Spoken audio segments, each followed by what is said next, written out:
It was during this time also that Taylor called me. It was like 3 in the morning. I was working on the mural at the edge of East Los Angeles. He goes, you need to come down here because you're gonna be in this gallery scene where your work is being shown, all the paintings that you've done. And I said, well, right now? He goes, yeah, right now. We need for you to come down, get fitted, and we need you on the set in 45 minutes. I got there and the director says, okay, when I go like this, you step into the light and say, Hey, Crucito, congratulations.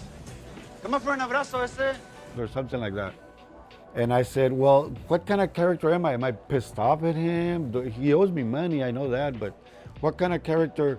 And I thought we were gonna rehearse this. No, we don't have time like that.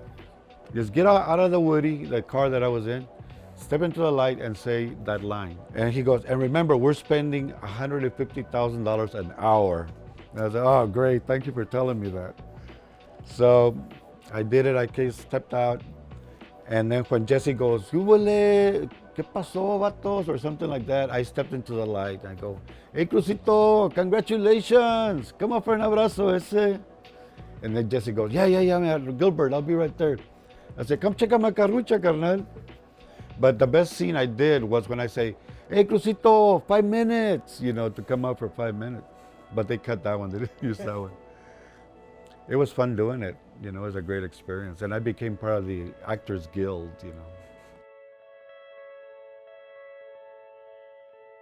I'm originally from Robstown, Texas. It was really like a cotton picking town.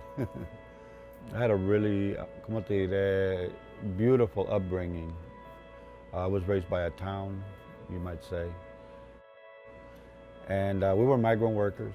And even though it was brutal work, we loved being with each other. It gave me a lot of willpower, and it really made my imagination soar because working in the fields is brutal work and you have to escape by imagining things, a lot more refreshing and beautiful than where you are at the moment. Nobody in my family or even in my town was artistic, or there was no writers or artists or anybody like that. We were all laborers. Well, when I turned 9, the machines came out to pick the cotton, so our work, a lot of our work slowed down. So that's when my parents decided to move to San Antonio. We had family here. There was a student walkout when I was in the 10th grade. It was during the start of the Chicano movement. It was 1968.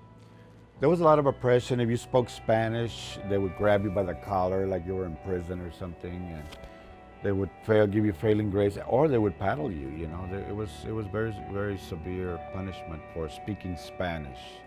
They wanted to obliterate our language and our culture. Literally, it was like that was the most important thing to them than giving us an adequate education. We were only getting like basic skills.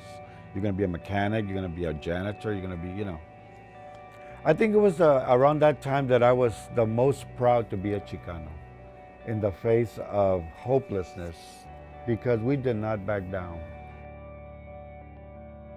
I got my GED despite all that, but I qualified for a scholarship to go to college, and I majored in art.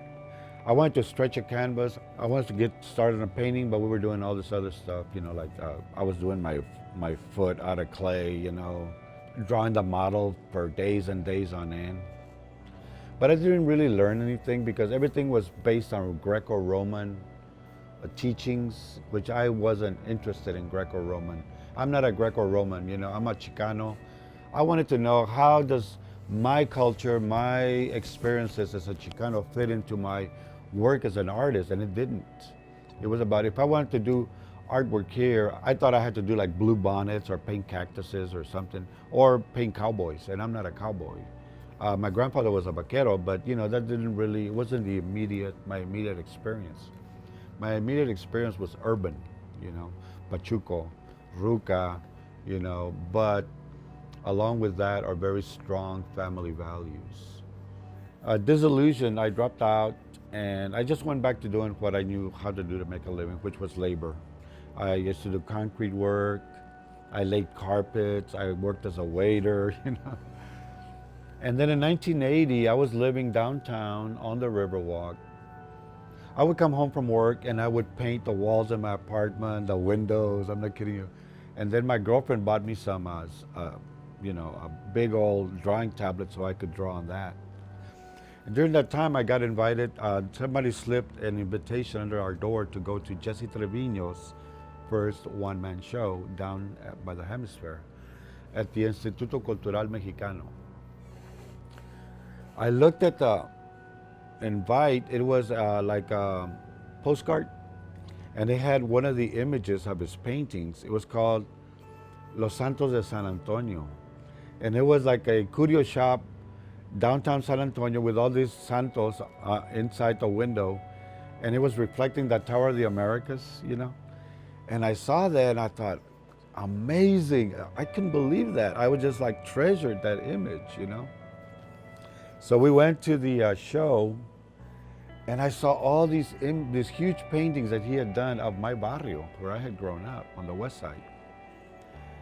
And I was blown away. And I was just like, I had like this awakening. I went to the library, started teaching myself about art, and I literally became obsessed with art. And if you want to be really good at something, you have to become obsessed with it and just do something about it every day. Nobody was doing pachucos at the time with tattoos and stuff. And my father-in-law would walk in there and say, "Now who's gonna want a pachuco over their couch?" And I said, "Well, it's not really for people to put over their couch, for people to put." He said, "Well, what is it for?" I said, "Well, it's for a museum maybe, but it's about, who I am."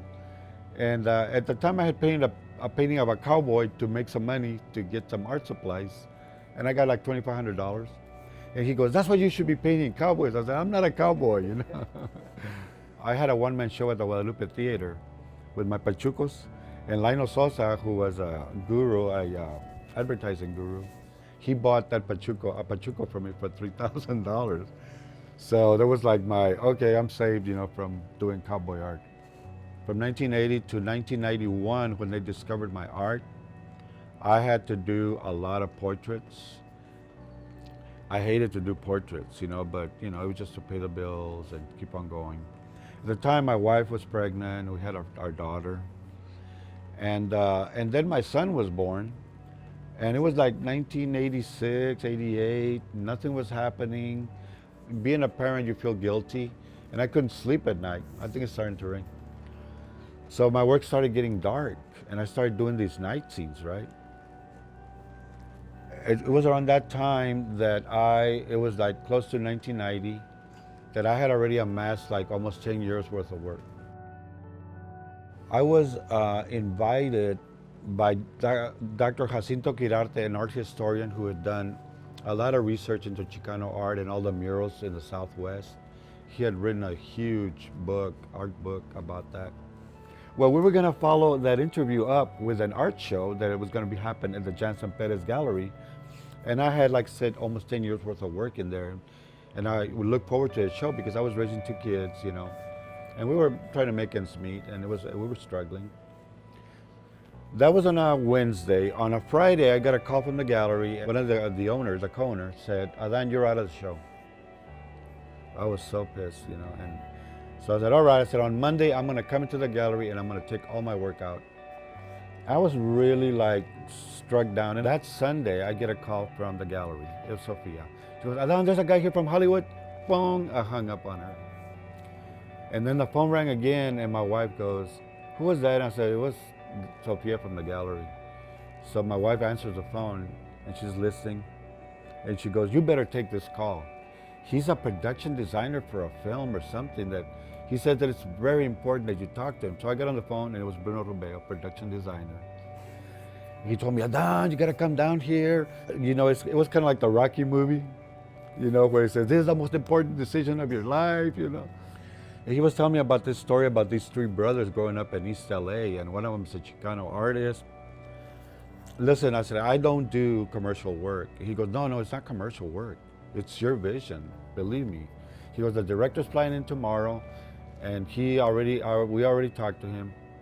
Well, Bruno later told me they were walking by, because they were thinking about shooting the movie here, actually, but they were also looking for the Chicano artists, So they were walking by, and they see my artwork, my night series paintings on the wall. And they said, look at that painting, you know, it was La Media Luna, which ended up selling for 60,000 later in LA. And they went to the gallery door and they knocked. Hey, we want to come in and look at this art.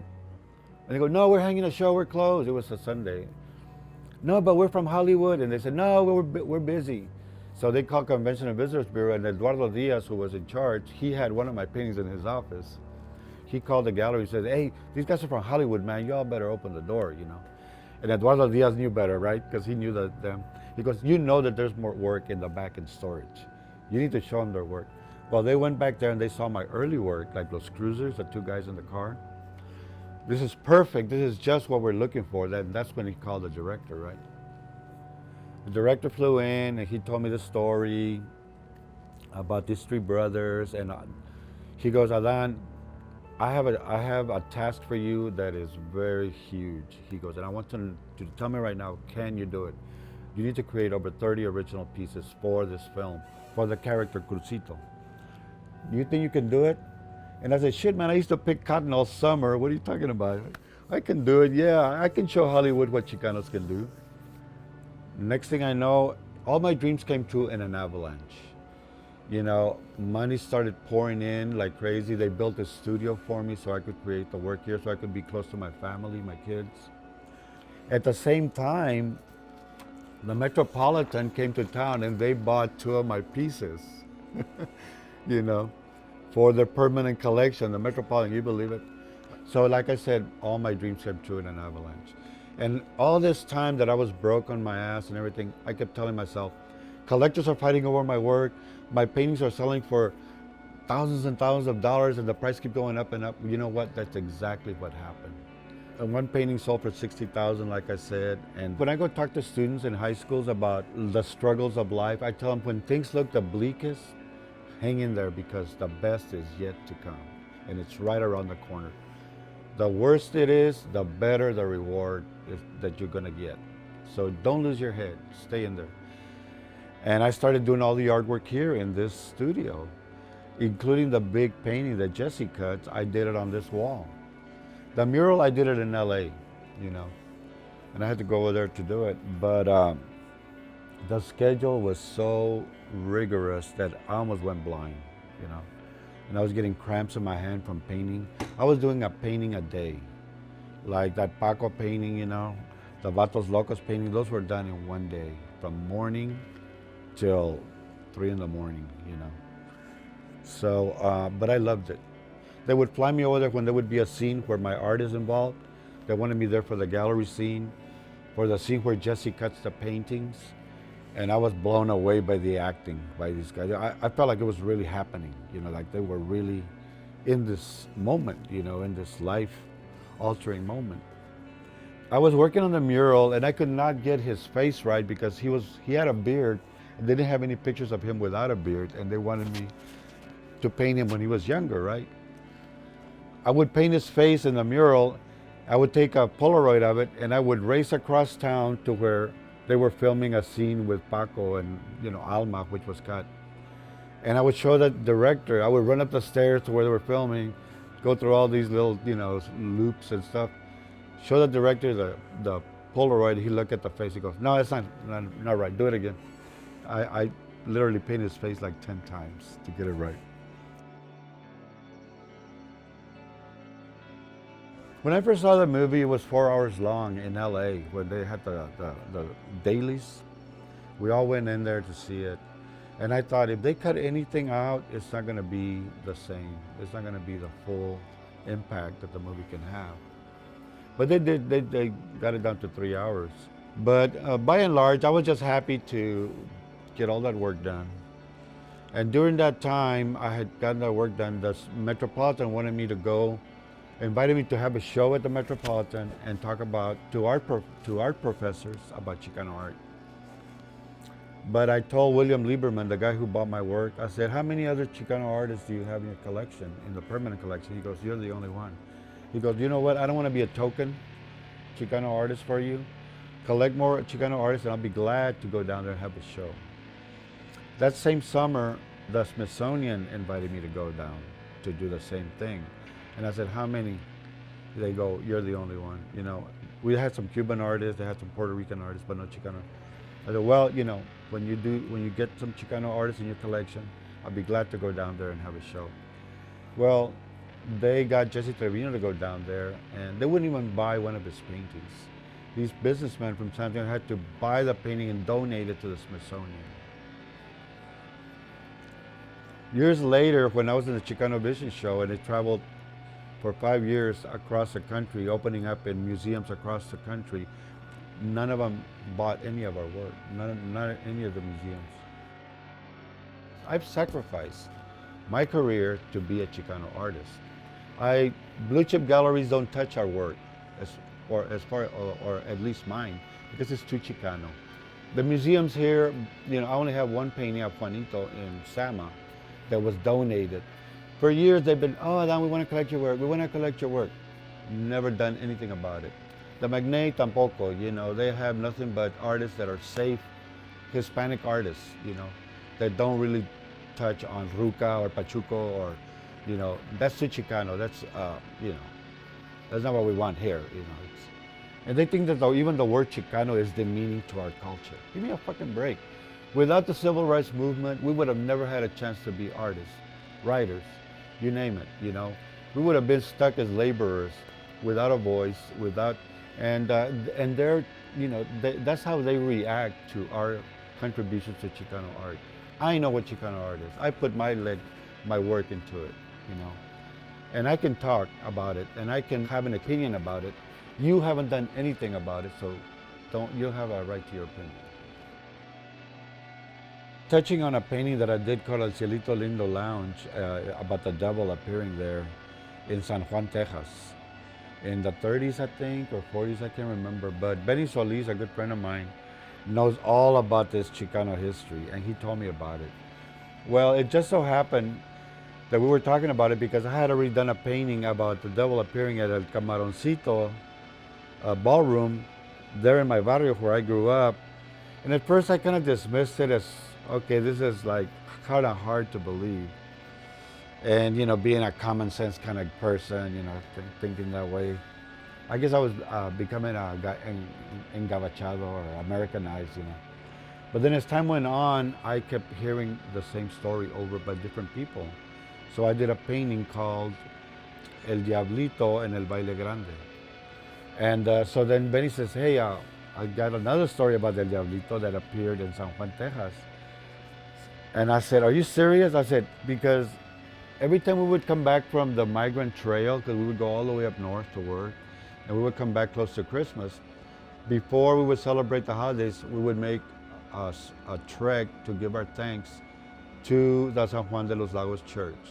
And I'm not kidding you, my grandma, parents, I remember them on their knees on the cobblestone as a sacrifice, going up to the altar to light a candle and give thanks. And what a story, man. I mean, that's the kind of art that I am proud of, because it's about our gente, our myths, which are holy to me now, There's significant things, in our cultura that we have, technology has helped us to just forget about them, dismiss them as, lies or, imagination or whatever. But who knows what they are, You don't know, you don't know what's real and what's not real. This world is very complicated and it's very, very mysterious.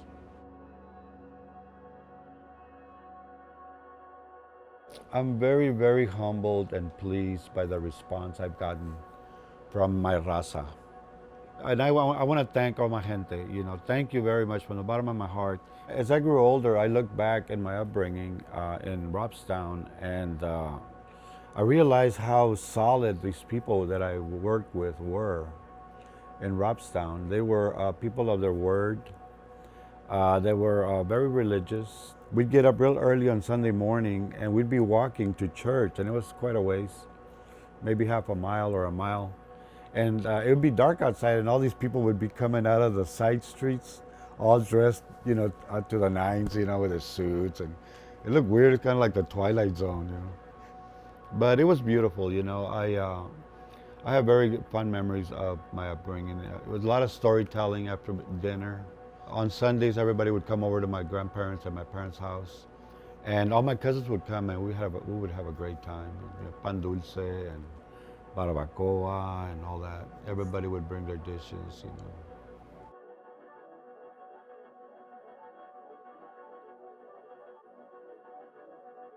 My name is Adan Hernandez. I'm a local San Antonio Chicano artist.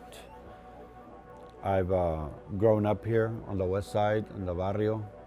They call my neighborhood El Hueso. I'm very proud to be Chicano from El Hueso.